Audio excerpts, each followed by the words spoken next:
عيد. ازيك يا عم عيد؟ ايه الاخبار؟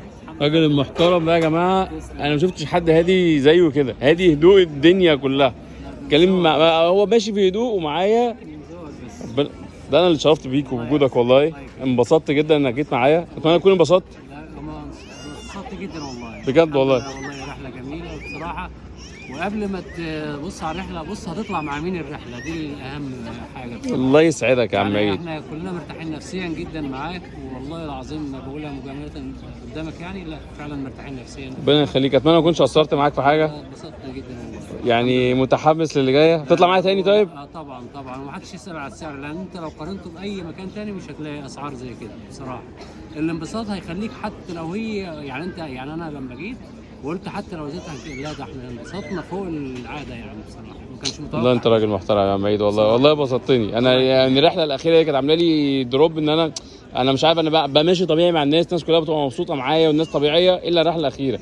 فكانت ان مره الرحله دي قلت مش عارف، انا خايف عليكم ان انتوا ما تنبسطوش، عايز اعمل اكتر حاجه تبسطكم جدا كلنا، وما شاء الله كل المجموعه مجموعه حلوه قوي، متناسقه جدا، وكله حب بعضيه الحمد لله رب العالمين، ودي اهم حاجه في الرحله. طب الحمد لله.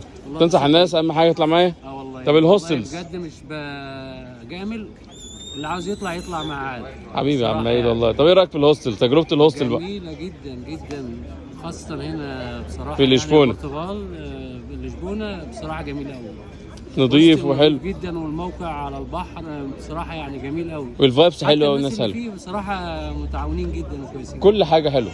نضيف.